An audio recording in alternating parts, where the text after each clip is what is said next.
Hello and welcome. This is Qtv News. I'm Mudu Gajaga and thank you for joining us. First, the main local and international news headlines. The Gambia Radio and Television Services (GRTS) has presented its activity and financial report to the National Assembly's Public Enterprise Committee.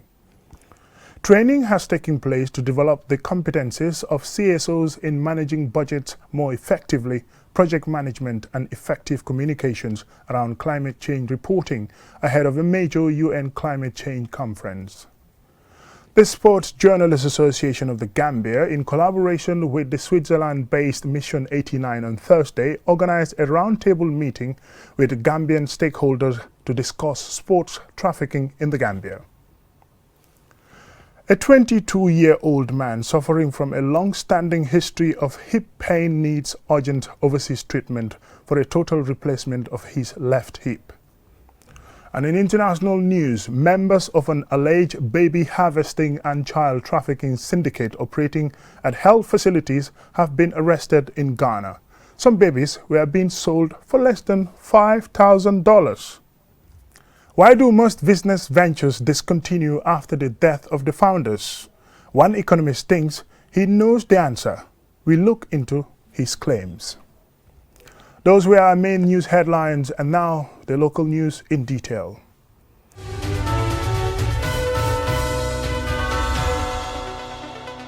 Welcome and thanks for joining us. This is QTV News.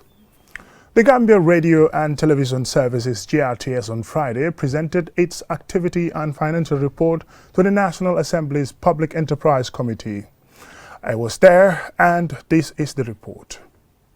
As a national and public broadcaster, GRTS is one of the state entities subject to scrutiny by the Select Committee for Public Enterprises. In presenting its activity report, Abdul Toure, the Director General of GRTS, highlights some of the major achievements of the institution in 2019, in line with its remit, which is to inform, educate and entertain the public through various programs. With regards to the issue of program review, the Department was able to really see how best they could restructure and bring in new programs, especially the AMSO. Those are the new programs that were introduced in 2019 in English and also the various local languages.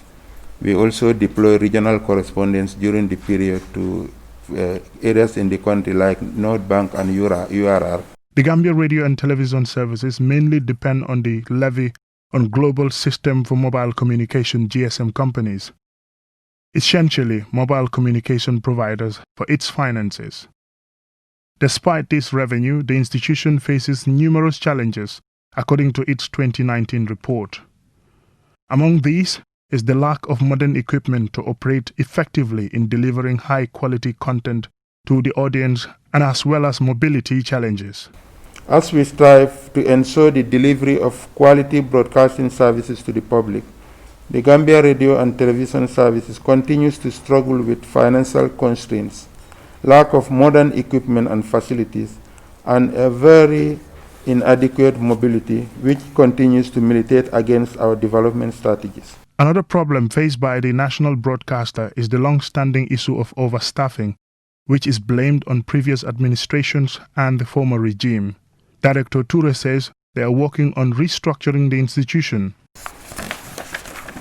Another major challenge is the overstaffing of the GRTS, which according to a recent audit by PMO is a cause for concern. This situation was inherited from the past when staff numbers have increased considerably during the period of the former regime.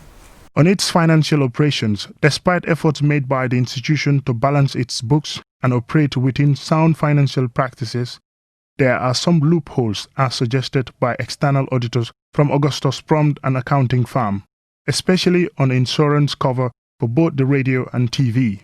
We noted that there was no insurance coverage on the following asset categories: building 24.6 million, insurance coverage nil; the TV and the radio equipment 98.986 million, insurance coverage nil. The presentation of the activity and finance report by public corporations to the National Assembly's Select Committees is a constitutional requirement to ensure effectiveness, transparency and probity. The chairman of the National Assembly Select Committee on Public Enterprises, Halifa Saleh, explains. The Public Enterprise Act does indicate the objectives of a public enterprise. It states that the principal objectives of a public enterprise shall be to operate as a successful business and to this end be as profitable and effective as possible. Now that the activity report has been submitted and presented before the committee, it will be tabled for consideration. But first, it will undergo deeper scrutiny on Monday, the 25th of January. Mamadou Gajaga, QTV News. Training geared towards developing the competences of CSOs in managing budgets more effectively, project management and effective communications around climate change reporting ahead of a major UN climate change conference, COP26, took place at a local hotel. As Jennifer Sonko reports, British High Commissioner David Belgrove says CSOs have a stake in making the COP26 a success. This training is as a result of a capacity assessment survey conducted with heads of Gambian CSOs in climate change and recognizing that the civil society community represents a critical constituency and development partner for advancing environmental developments in the region. CSOs have the potential to assist the government to develop a more ambitious nationally determined contribution and help implement it. By 2020, parties to the Paris Agreement had been expected to enhance their climate change mitigation commitments for the period to 2030 by submitting updated nationally determined contributions. It's important for civil societies to build on their capacity in order to effectively catalyze positive social change. So I think one of the key issues we can be able to do this is if we acquire the necessary skills, knowledge that is required to implement some of these actions on the ground and a better understanding of the global climate sphere. The training exposed environment-related CSOs to existing funds for their projects, such as the Global Environment Facility, GEF, which provides grants up to $50,000 directly to CSOs and community-based organizations to undertake local projects that contribute to the global environment while generating sustainable livelihoods. In activism or in tackling climate change challenges, one of the major things we need is finance. So, despite the Gambia is receiving support from international bodies and developed countries, but I believe there is more to be done because the geographical location of the Gambia and the climate change challenges and effects, and considering that the country is also a least developed country, we are highly affected by climate change challenges.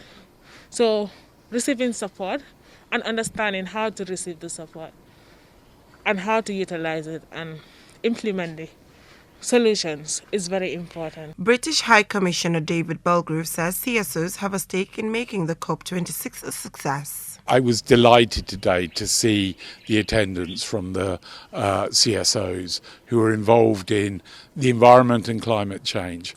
Many of them are young people and they are the future and they are the ones who are campaigning to encourage governments to change their policies and to bring in policies which actually will address the threat of climate change.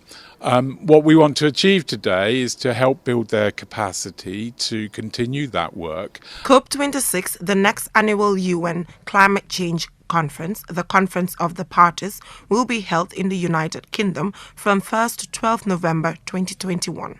The summit will bring these parties together to accelerate action towards the goals of the Paris Agreement and the UN Framework Convention on Climate Change. In June 2017, President Trump withdrew the United States from the Paris Agreement. This was seen as a big blow to achieving the aims of tackling climate change. As there is now a change of administration in the USA, it remains to be seen whether President Biden will signal a return to the agreement and attend the summit. Reporting for QTV News, I am Jennifer Sonko. And now to sports trafficking. The Sports Journalists Association of the Gambia, in collaboration with Switzerland-based Mission 89 on Thursday, organized a roundtable meeting with Gambian stakeholders to discuss sports trafficking in the Gambia. Babakar C has the rest of that story. The event is part of two jointly organized programs by the Sports Journalists Association of the Gambia and Mission 89, a global sports anti-trafficking group based in Switzerland. The roundtable discussion with Gambian stakeholders involved the Immigration Department, football authorities, the National Agency for the Prohibition of Trafficking in Persons, NATIP, among others involved in the fight against illegal migration. Musa Sise, the president of the Gambia Sports Journalists Association, said the issue has not been reported to the authorities, but it is happening, with so-called agents coming to take our young players abroad and end up exploiting them. Most of the Gambian youngsters today, are plying, their trade in football, in particular going through the back way. How they travel to the back way, we cannot confirm as of now, but what we know is that most of them are in Europe right now, going through the back way and pursuing their careers.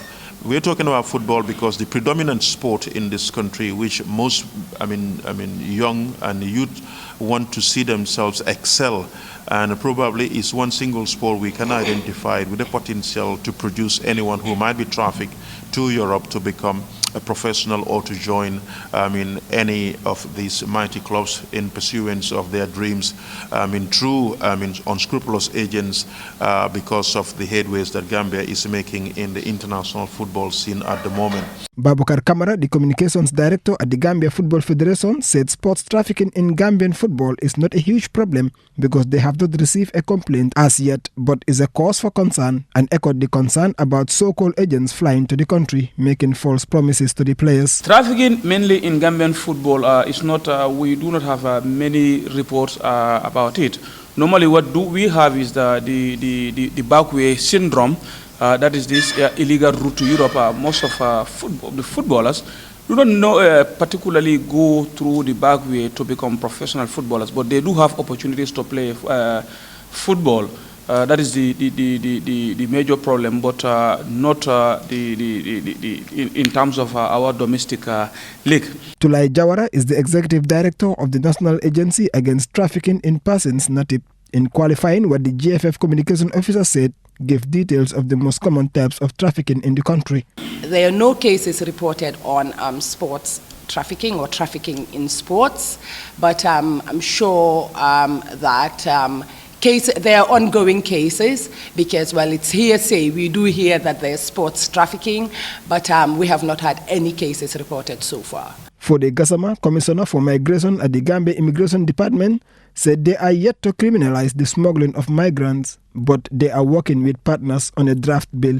Even though with this pandemic, borders were closed, movement were restricted, but towards the end of last year, there were a lot of activities, regarding smugglers trying to smuggle people to Europe. A total of 101, people were stopped from going through our various efforts.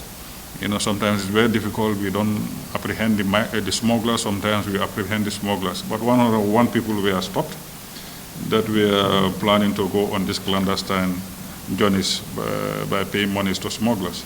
At the end of the roundtable discussion with stakeholders, it was concluded that trafficking in sports, if happening in the country, has not been reported yet, but it was widely accepted that some young football prospects are trafficked by smugglers via boats to Europe, with some making it to professional levels while some perish on the high seas.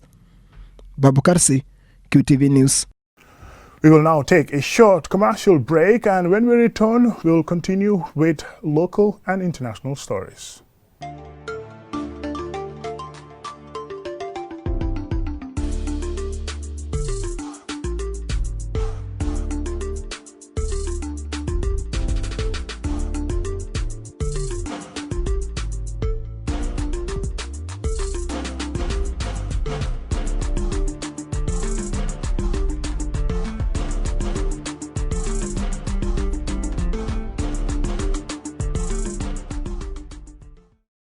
Welcome back, and this is QTV News.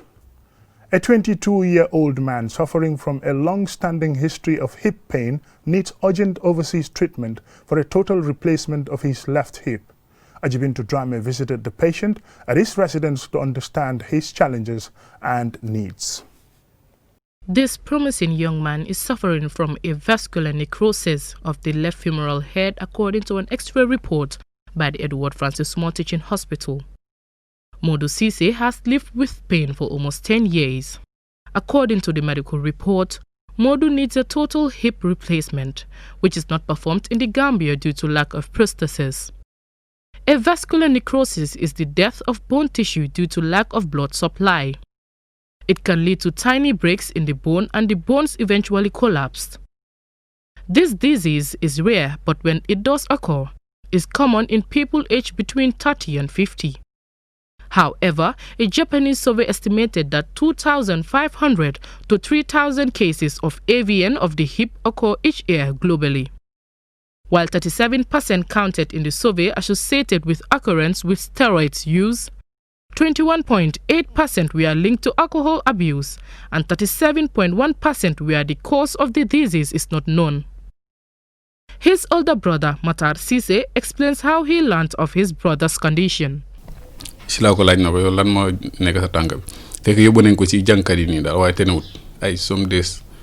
asked him, "What's wrong with your leg?" He told me he was lying down at night at the madrasa, and because they sleep on the floor, a guy stepped on his hip, and that's where the pain started. I took him to the village, to our father, and we took him to Casamas to rebuild his leg. We've tried everything, but it was futile. Matar Cisse further had this to say.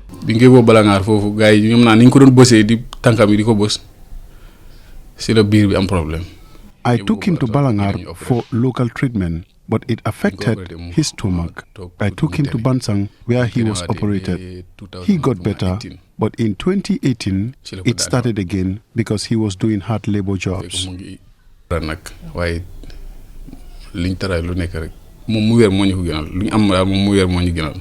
We don't have anything, but we tried. We just want him to get back on his feet. I've tried everything. I don't know what to do again. All I want is help. Modu Cisse pleads for help, saying that he wants to help his parents when he gets better. Inshallah,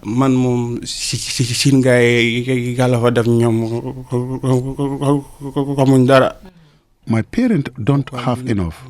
They have spent a lot on me, but I can't get better. I drink these drugs to help me. Whoever helps me, I will be grateful. Because I am a young boy, I just need to get back on my feet. If I'm better, I want to make my parents proud. The chances of mortality on this condition are not reported. Nonetheless, morbidity rates associated with AVN of the hip are high, while the prevalence of long-term disability is significant. Ajibintu Drame, QTV News.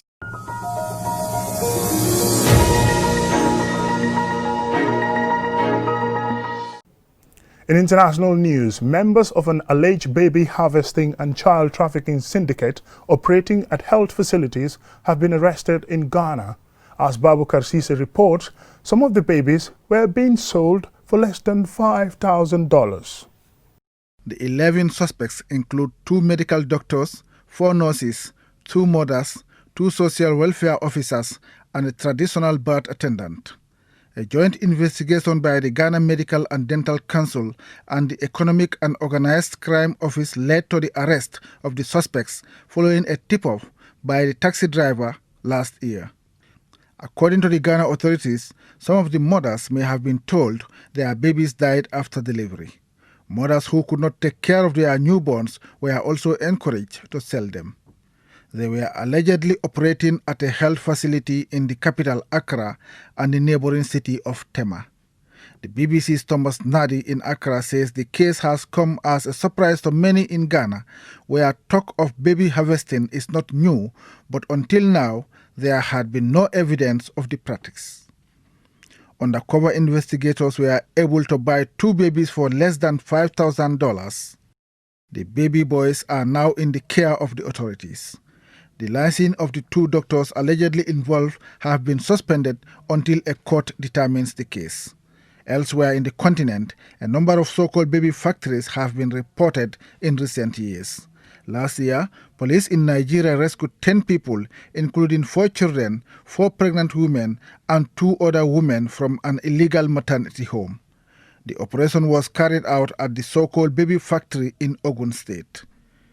Women told police that the owner hired men to impregnate them and then sell their newborns for profit. Also last year, the BBC investigation discovered that vulnerable women were being preyed on in Kenya to feed a thriving black market for babies who are being sold for as little as £300. During the course of a year-long investigation, BBC's iAfrica uncovered illegal child trafficking in street clinics and babies being stolen to order at some of Nairobi's biggest government-run hospitals. The baby stealers range from vulnerable opportunists to organized criminals who sometimes work as a team. Although human trafficking is common in different continents, it is endemic in Africa.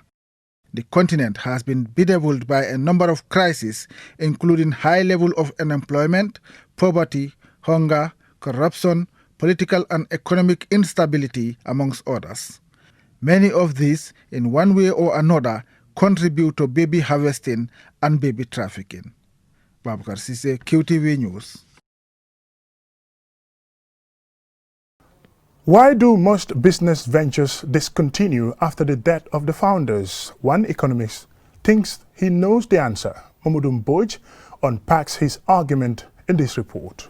It is virtually de rigueur among the African moneyed classes to send their children to the West for education. Parents who fail to do so risk being judged, at least, careless for not doing what is obviously sensible to do. Nigerian economist Kasirim Wook, in an article in the Africa Report online magazine, appears to have turned the taken for granted sensibleness of Western education on its head, arguing in his piece that wealthy Africans should send their children to local universities or those in other African countries, instead of Western universities in Europe, the US, Canada, and the like. Wook argues that these children are unlikely to return to Africa.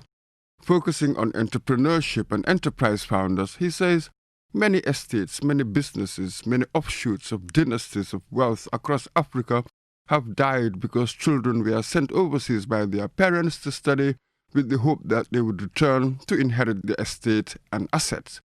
Instead, these children fly in for a funeral, sell off what they can, and zoom off on the next flight. And societies also lose because the firms and businesses built by the parents rarely survive for long the death of the founders.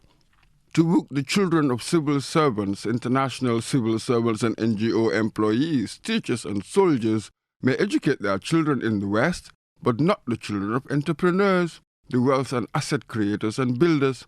He concludes his piece with the advice, Africa's entrepreneurs and wealth creators, if they must, should send their children to study in countries where they can easily recover them and bring them home to carry on with the task of building dynasties of wealth. Wook's argument brings out a genuine concern over the long-term survival of indigenous private enterprises in Africa. Studies have revealed that many businesses fall into disrepair after the death of the founders, and the discontinuation is a major threat to the industrialization and development of the developing economies. This is because industrialization is not achieved by merely starting businesses.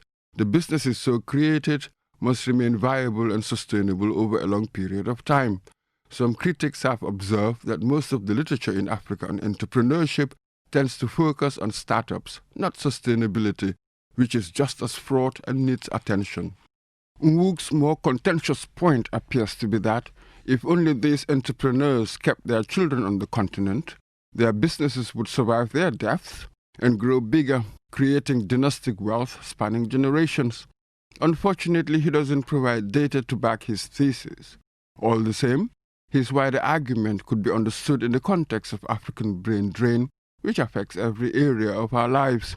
In the 2020 Human Flight and Brain Drain Index, in which 0 means low migration and 10 means high, the Gambia scores 7.6, surpassing the international average of 5.42, ranking 21st out of 171 countries. A sustainable business model may not necessarily depend on whether it is family-run or not. Arguably, what a business needs to grow bigger, sustainably, is rational administration and openness to competitive talent. For QTV News, I am Mamadou Mbodj. Before we end this bulletin of the news, let's have a quick look at our main news stories. The Gambia Radio and Television Services GRTS has presented its financial and activity report to the National Assembly's Public Enterprise Committee. A training has taken place to develop the competences of CSOs in managing budget more effectively, project management and effective communication around climate change reporting ahead of a major UN climate change conference. The Sports Journalists Association of the Gambia, in collaboration with the Switzerland-based Mission 89 on Thursday, organized a roundtable meeting with Gambian stakeholders to discuss sports trafficking in the Gambia. A 22-year-old man suffering from a long-standing history of hip pain needs urgent overseas treatment for a total replacement of his left hip. And in international news, members of an alleged baby harvesting and child trafficking syndicate operating at health facilities have been arrested in Ghana. Some babies were being sold for less than $5,000. And why do most business ventures discontinue after the death of the founders? One economist thinks that he knows the answer. We looked into his claims. With that, we say thank you very much for watching this broadcast. Until we come your way, have a wonderful night. Bye for now.